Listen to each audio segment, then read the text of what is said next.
So we're going to go ahead and lift it a few inches into the air. The jack stands don't go up too much higher than this. And we're just putting it on the frame on both sides. And that'll just give us a little more clearance. You can leave the jack here on the frame as well, as long as it's not in the way, just as an added safety precaution.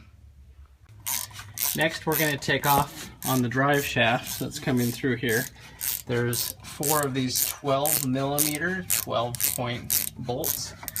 So we're taking these off with a ratcheting wrench, and you can usually break all of these free just while the wheels are on the ground, but if this top one's too hard for you to get to, you can lift the back of the truck in the air and you can move the wheels and it'll spin it to expose the next bolt if you want to do it that way. But these can be on here pretty stiff. Anyway, it's just 4 of these 12-point 12mm bolts. Alright, go ahead and then just pull forward if you can on the drive shaft. Sometimes these are pretty stiff, there's not a lot of play. Now we went ahead and put some liquid wrench all around this because it was stuck up in there pretty good. But once you have the bolts out, you may even need to get a screwdriver in here and hit it with a hammer to separate it. But after that, you should be able just to pull it forward slightly and then drop it down. Now you're going to want to get a catch pan, because as soon as you pull the drive shaft out of the transfer case here, you may lose some fluid. Alright, so just pull the drive shaft straight out. There's some of the fluid. So you're just going to have to remember as we're filling everything back up when we're done to fill the transfer case. Next, we're going to drain the transfer case fluid. So you're just going to come find the drain plug and you're going to take a socket wrench here. You're just going to put it inside of there and then loosen that by going counterclockwise. Make sure you have a nice pan for it. Go ahead and catch all that. It does shoot out quite a bit. Then just follow it forward so that it doesn't leak onto the ground. Alright, go ahead and replace the drain plug there. Next, we're going to disconnect the electrical here. So you're going to push down on this tab and then separate those two apart. Okay, so pushing down right there, then you can separate that. So now our electrical is disconnected. Now you will want to come up and find on these wiring harnesses that come through, they have plugs, little Christmas tree type pins that are holding the harness to the actual transfer case. So as you can see here, I've pried this one out pretty good with a flathead screwdriver. You just got to get in here and twist it like this to start prying this out. And you need to just get these out so that when you lower the transfer case, it doesn't pull the harness out with it. So it might take a little work, a little prying, but you should be able to get these out.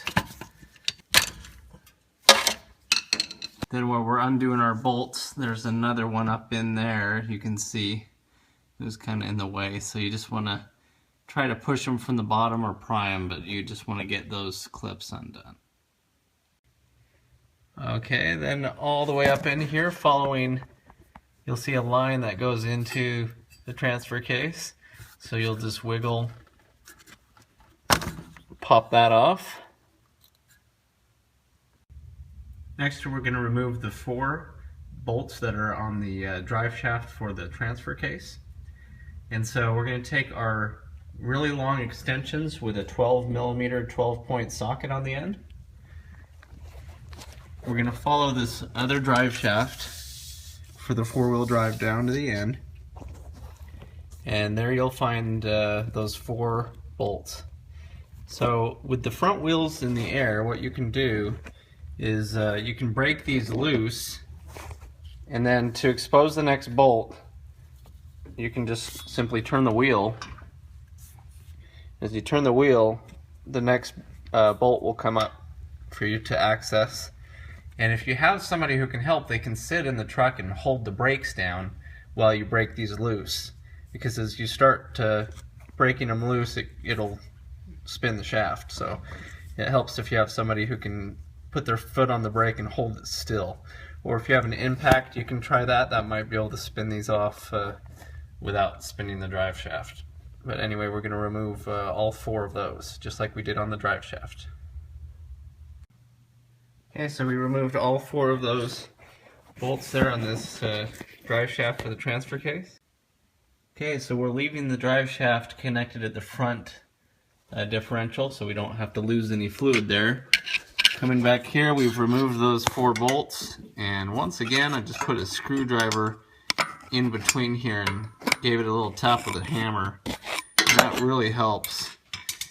So now you have the drive shaft here loose, disconnected. Okay, so as long as it's free, we can just leave it right here, and we'll remove the rest of the differential. Now, one tool I would highly recommend for the job is a transmission jack. You're going to use this multiple times. They're about $150 at Harbor Freight, which isn't really a lot of money. And you're going to use it to lower the transfer case, so it's really going to come in handy. It's somewhat similar to a normal jack, but it just has a platform up here that helps you secure the whole thing, because you do not want that transfer case rolling over and falling down as you're trying to remove it. And they are pretty heavy, and it's hard to get under there in a good position. Definitely not a one-man job. You need at least 2 people. But with a transmission jack like this, you can probably do it with 1 person. So I also went in, if you can see, I took a Sharpie and I drew a line on both parts there, on the flange and also on the drive shaft, so that we can match it back up to where it came off. And that is important for balancing.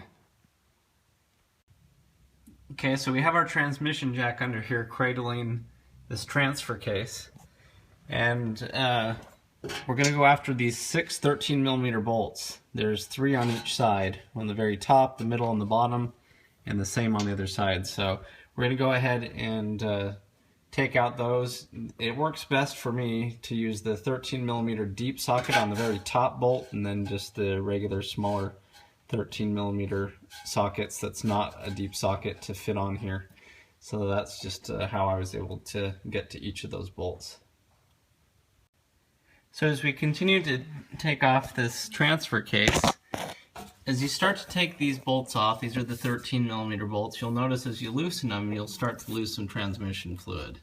Because you do have the transmission right in front of this, and even though we've drained the transfer case fluid, we're still going to have some transmission fluid come up.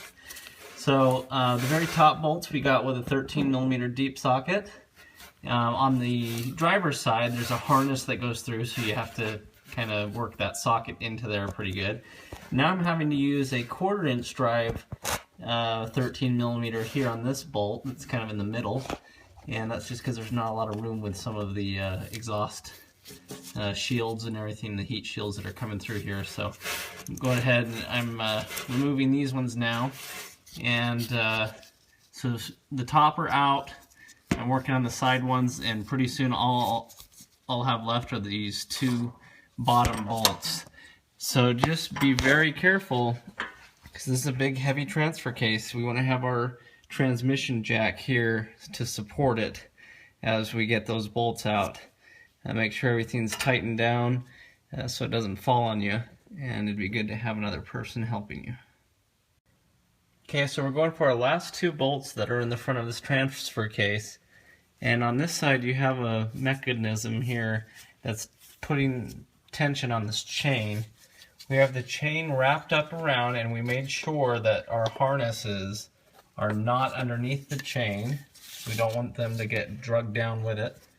And then the chain just goes around the other side and hooks into the other side of this platform. So we have our transfer case pretty well tightened down, and we're going to go ahead and get those last 2 bolts out and lower it down. And yeah, if you have somebody else who can help you steady it, and you just want to make sure nobody gets crushed. Okay, we're on our last 2 bolts there. You can see they're broken loose, and you can start to move the transfer case and see that it jiggles around. But as you're taking these out, you just want to be real careful that you're nice and on the transmission jack. Okay, so all the bolts are out. We're going to just pull this transfer case away from the transmission. And we have our nice chain here securing it on our transmission jack. And we're just going to pull it backwards and then lower it down. Okay, then just pull the transfer case away from the transmission. This transmission jack worked out really nice. Just cradled the whole thing. And as you can see, I did this, alone and one person, so I would highly recommend getting one of these transmission jacks. Anyway, now we have our transfer case out.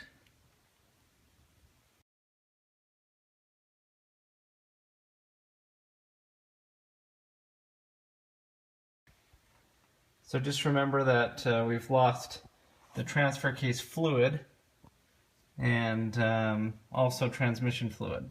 So we want to make sure those levels are topped off.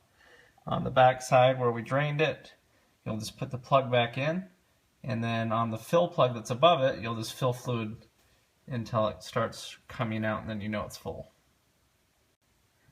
Okay, so you're going to want to check the seal here. As you can see, this gasket's had it. It's broken there, but maybe it still would have been okay on the inner side here, but we'll probably replace this as it is. Anyway, that's how you get the transfer case out. To put it back in is the reverse process. Just lift it back up, slide it back on, bolt it down, bolt your drive shaft back on, put the drive shaft of the truck back on.